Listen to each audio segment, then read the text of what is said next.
Hello, it's Nikki and welcome to the podcast.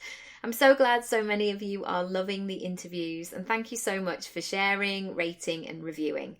I so appreciate it. Anyway, I wanted to continue the conversation of success. So often we hear the extremes, don't we, of rags to riches, homeless to billionaire, sleeping on a random sofa to a blinged up palace. But what about the in-between bits? I know personally I have had many. How do you get from A to Z? But also, how do you get from A to B or F to M? In these mini episodes, I want to provide questions to ponder, ideas that might spark a brainstorm, or raise topics that might be a little bit uncomfortable in the moment, but they will support you to go to the next level of your business. As always, please come over to social media at Nikki Raby, and I'd love to hear your thoughts and breakthroughs. In today's episode, I want you to bring out your rebellious streak. Hair mascara is completely optional. Oh man, a hair mascara, back in the day, hey? But I want you to ignore the stereotypes in your business and concentrate on elevating you. So this week I did a post on my Instagram at Nikki Raby all about why I am boycotting The Apprentice this year. I've always been a fan of the show. I like the people watching quality to it and finding out how people tick, from a psychological point of view. But I watched the first episode and all I saw was women and, men it was just a farmyard of madness. Nobody was listening to each other. Everybody was kind of shoving each other out the way and being scrappy and underhand, not taking responsibility, not showing true leadership, and also not leading from their hearts, not feeling like they could not only take up the space that they take up, but to make room for somebody else. Basically, it went against everything I believe in, that actually collaboration is far more important than competition for me. And for them, it's all about the competition. Now, I understand that it's a heavily edited entertainment TV show, and yes, there is a prize at the end of it. However, one thing that I've learned from being an actor is it's about how you consistently show up, because that one role could suddenly change at the last minute and you want to show that you're available for all the things. So even if you lose that client or you think that you're going to be working in a certain place, or like with acting, you think you're going to get the part and it all went really well, everything can change at the last minute.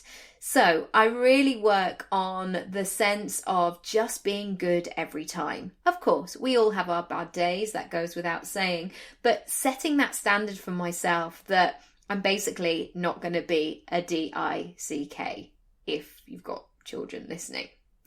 So let's talk about stereotypes that I've experienced. And I'm going to talk from my own personal experience here, just to kind of give a bit of context as well.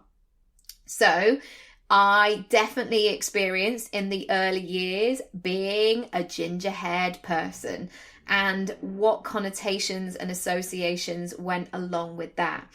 And you know what? It was pretty tough because it wasn't my fault that I had red hair, and my parents, they've both got dark hair but blue eyes and olive skin, and I was sort of a bit like, well, why have I got this?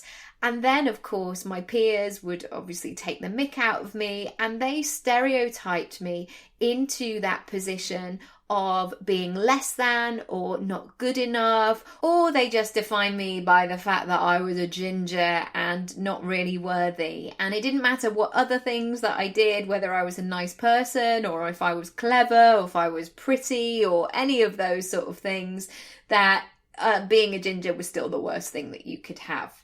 And maybe you've had your own experience of prejudice. Maybe you have not been necessarily what has been shown in terms of your classroom. And if that's you, and if you felt that and you still carry those wounds going forward, I just want to say that I hear you, and I'm sorry that that's been the way. And certainly with my son, the way that I'm approaching how we move into preparing him for school and being a nice person, I am so aware of this, because often these terms or these forms of bullying, they start at home. These children have heard something from somewhere, and I am so conscious about the way I talk about things. Okay, moving on. I also was Northern and went to a comprehensive school. In my school, it was not cool to be clever, to be outspoken, to have the right answer, to pitch in, to be helpful, to be kind, like all those standard good human behaviours. And of course, my kindness or like wanting to make friends slipped through the net. But the general consensus was to hold back, to play small, to sit down and shut up, to be disruptive, because actually that would take the focus rather than growing and learning and preparing yourself. And I'm sure if people from school were listening to this right now, they'll be like, yeah, she's still a geek. But who cares, man? Like, I'm doing this and they're doing that, and we're not going to come in contact in our lives together. So I just wanted to flag that up as well, that even though those school years, which perhaps should have been the best of your life, mine weren't, and thank goodness, because I'm so much happier in my life now than then, that they don't have to define you. There are ways that you can move beyond those limiting beliefs or perhaps those boxes that you were put in, and you can actually use those things as part of your story and your strength to accelerate you forward. Okay, being a dancer. So I absolutely love dancing. I started when I was 4 and I went on to drama school, and you kind of had to be a bit of a triple threat there as well. We did a lot of dancing and a lot of movement and all of that stuff. So I danced for a lot of years. And of course, like, don't get me started on a couple of glasses of wine and the rest and a dance floor. I am there all night. But I was really short for my age, and I was quite curvy. I certainly didn't have the lithe, long limbs that were brilliant for ballet. And even as a very small child, standing alongside a bar, all being in line and seeing the mirror right there reflecting back our images, I knew that I was suddenly starting to go down a little bit of a rabbit warren of looking at my body in quite a negative way, that it wasn't good enough, that my turnout wasn't doing what it should be, that my legs weren't up to my armpits. I mean, don't get me wrong, I was a hard worker. In fact, at the dancing school, I won the hardest worker 2 years in a row, because I think my lovely dance teacher could see that I was like, right, I'm 5'2", I'm a bit curvy, but it's fine, I'm going to give it my best shot. But what actually happened in that was, because I did have natural ability, but not necessarily the shape that we're used to seeing in terms of dancers, I really gave it everything that I could and used it to my advantage, and probably was a bit cheeky and would do some extra things that maybe weren't allowed. So at 16, I went to a different college, and that was away from my school. It was a separate sixth form college, and I had a bit of a reinvention. I got a bit sassy that summer. I don't know why, but I suddenly had that dawning of making my mind up that I didn't just have to be the person that I'd been previously. And I figured out that all of those things that had been said to me throughout secondary school didn't have to dictate where I was going. Now, I probably did take it to extreme a little bit and really rebelled and kind of fell off the wagon a little bit in terms of my studies. I certainly didn't get the grades that I thought I would. I spent a lot of time in the pub, probably with some unruly boys and some lovely girls, and I just had a really great time. But what happened was, at that point, that my popularity really soared, and I was invited to all the parties and all the things. But my studies and my academics and just generally being a decent person, I mean, I'm sure my parents were thinking, who is this child? What has happened to her? It was a really difficult time trying to balance that. And looking back on that time, I let myself believe that I only could make a choice to be popular with boys, having a nice time, or to be a geek. And I'm really interested in these conversations these days, that actually you can be lots of things. You don't have to be either or. You can be and that's kind of what I want for you. So in 2000, I then moved to London. I went to drama school, and looking back, I was just so revved up. I couldn't wait to live in London. I couldn't wait to move out of home. I'd been dreaming of this for ages. But again, I didn't really fit the mould. I had a northern accent, which I've held on to, and I didn't go to public school. A lot of people had. And although we'd been comfortable growing up, I didn't have that kind of trust fund, or I wouldn't be going skiing every half term. I was very much in the grind of being there to work and train and do all those sort of things. Also, I didn't know any actors who made a living from being an actor. And also, we were sold a bit of a struggling artist mentality. And I know it's really good to be realistic, but I think sometimes we were sold a bit too much the other way. As in, you're going to be poor for the rest of your life, but at least you're doing something that you love. You just show up, you be grateful, you be quiet, and you just get on with it.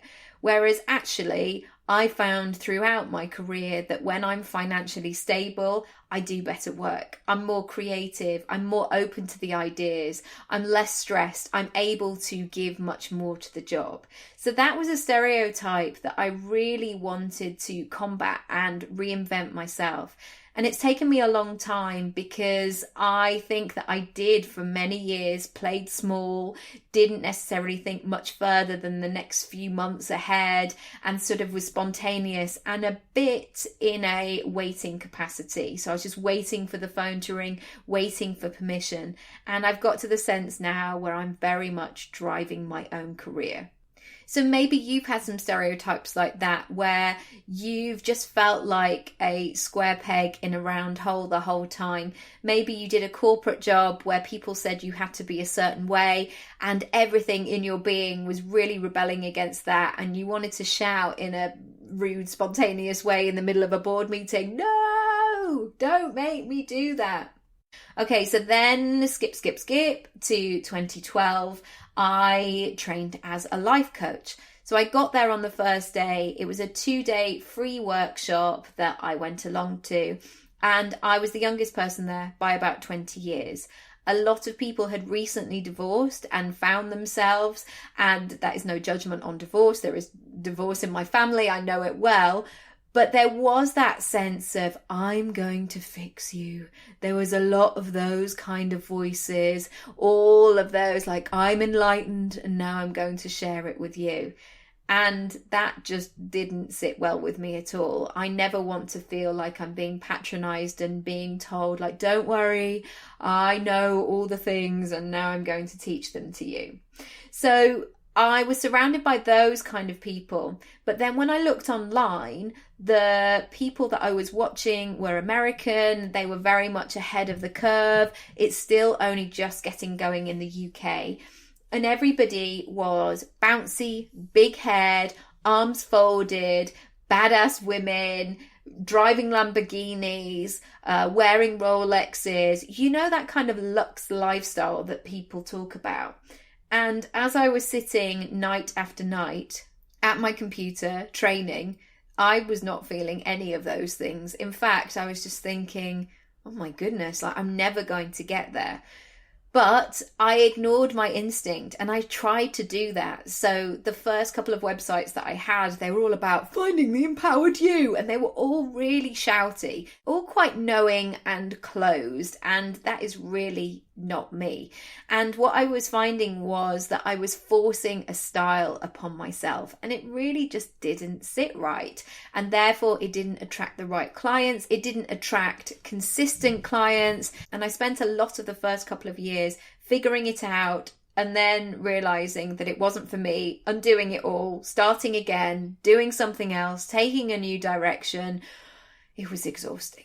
So it does feel a little bit weird sharing all of that, and by no means am I bitter and twisted and sort of resentful or anything like that, but I am a human being with feelings, and I've had to work through all of this stuff. And I'm not saying I'm special or different. I'm sure you will have had your own versions of stereotypes that have popped up, the boxes that you've been put in, the ways in which other people have labelled you that haven't necessarily sat well with you. So I want you just to do a little bit of a brainstorm around maybe what stereotypes are holding you back right now.